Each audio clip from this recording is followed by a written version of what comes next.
Hello friends, आज हम लोग ट्रिग्नोमेट्री एक्सरसाइज 8.1 का क्वेश्चन 6 को सॉल्व करेंगे। क्वेश्चन 6 दिया हुआ है, यदि कोण ए और कोण बी न्यूनकोण हो तो कोण ए इक्वल टू कोण बी सत्यापित कीजिए जब cos A equal to cos B हो। तो आइए दोस्तों, इसको हम लोग सत्यापित करते हैं। सबसे पहले हम लोग देखेंगे कि हमें दिया हुआ है क्या सब क्वेश्चन में। तो यहाँ पे देखते हैं, दिया हुआ है, दिया है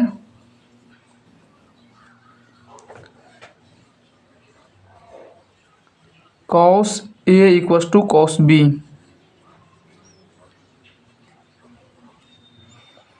तो दोस्तों आइए सबसे पहले हम लोग दो राइट एंगल खींचते हैं जो कि इस प्रकार है।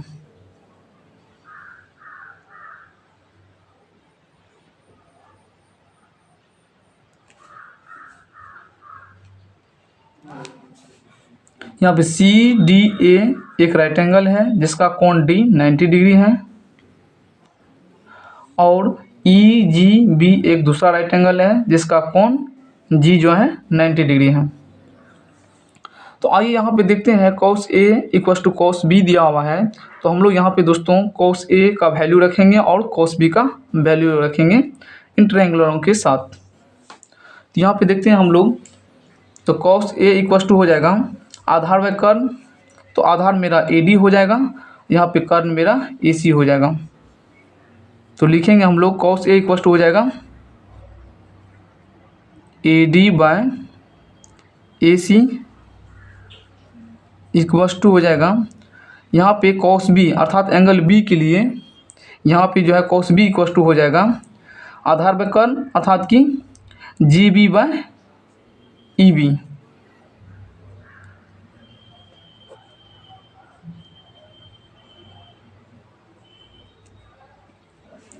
अब यहाँ पे दोस्तों हम लोग क्रॉस मल्टीप्लिकेशन करते हैं,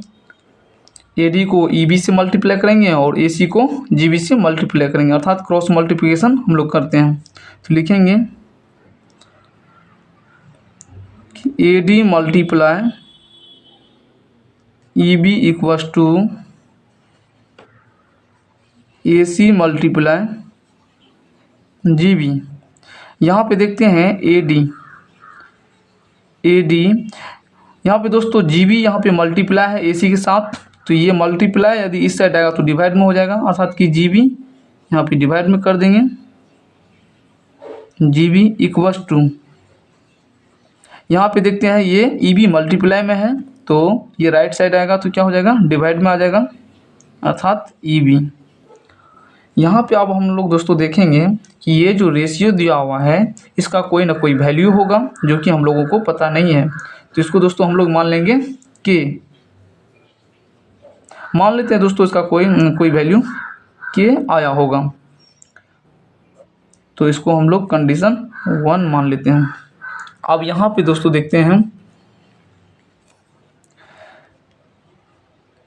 AD बाई GB, अब यहाँ पे AD by GB equal to AC by EB equal to K दिया हुआ है, तो अर्थात AD बाई GB का भी वैल्यू के है और AC बाई EB का भी वैल्यू के है, तो हम लोग AD by GB equal to K लिखेंगे और AC बाई EB की वैल्यू के लिखेंगे। यहाँ से हम लोग AD की वैल्यू ज्ञात कर सकते हैं, AD इक्वल टू हो जाएगा के GB एंड यहाँ पे हम लोग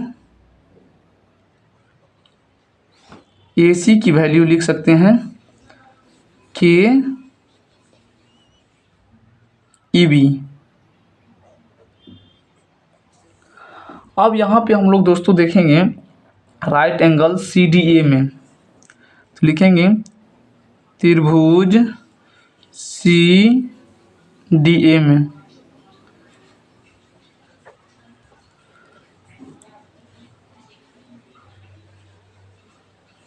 CDA में देखते हैं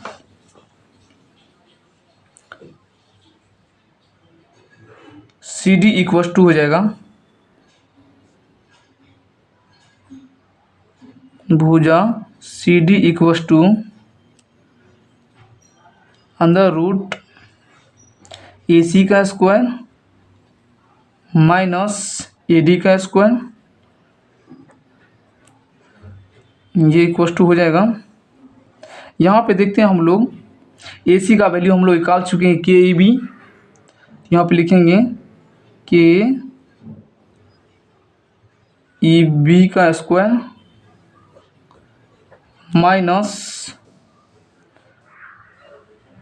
और यहाँ पे देखो हो जाएगा ए डी का वैल्यू हम लोग के जी बी लिख चुके हैं, तो के जी बी का होल स्क्वायर हो जाएगा। तो यहाँ पे इसका वैल्यू आ जाएगा अंडर रूट के स्क्वायर इंटू ई बी का स्क्वायर हो जाएगा माइनस, यहाँ पे फिर हो जाएगा के स्क्वायर इंटू जी बी का स्क्वायर।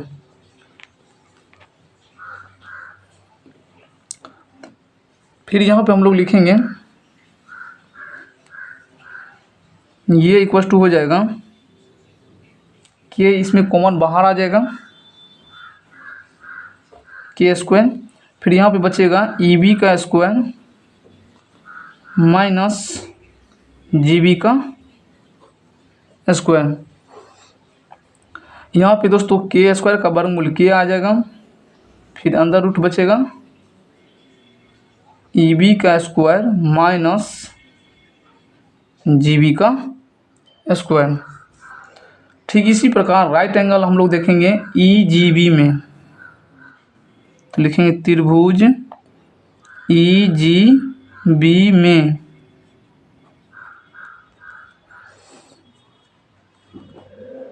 यहाँ पे देखते हैं ई जी इक्वल टू हो जाएगा, देखिए दोस्तों यहाँ पे ई जी का वैल्यू हम लोग ज्ञात करेंगे ट्रायंगल ई जी बी में हम लोग ई जी का वैल्यू ज्ञात करेंगे, तो क्या हो जाएगा ये ई बी का square under root E B का स्क्वायर माइनस जी बी का स्क्वायर, ये हो जाएगा अंडर रूट ई बी का स्क्वायर माइनस जी बी का स्क्वायर। तो देयरफॉर हम लोग लिख सकते हैं कि C D bye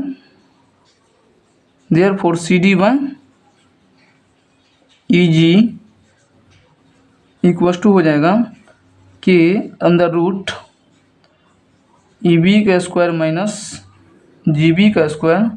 bye under root E B का स्क्वायर माइनस जी बी का स्क्वायर। यहाँ पे अंडर रूट ई बी का स्क्वायर माइनस जी बी का स्क्वायर दोनों ऊपर नीचे हैं, कट जाएगा, ये हमें के वैल्यू प्राप्त हुआ। तो इसको हम लोग दोस्तों मान लेते हैं कंडीशन 2। कंडीशन 1 और 2 से हम लोग पाते हैं कि दोनों का वैल्यू क्या है, के ही है, अर्थात कि इसका भुजाओं का अनुपात सभी क्या है आपस में बराबर है। यहाँ पे देखते हैं कि यहाँ पे A D by G B equal to A C by E B equal to K, यहाँ पे फिर इक्वेशन 1 है, और यहाँ पे इक्वेशन 2 से हम लोग पाते हैं कि E D by E G equal to K, तो दोनों तरह से वैल्यू के ही आ रहा है, तो हम लोग लिखेंगे equation 1 and from equation 1 and 2, अर्थात हम लोग लिख सकते हैं कि 1 एंड 2 से लिखेंगे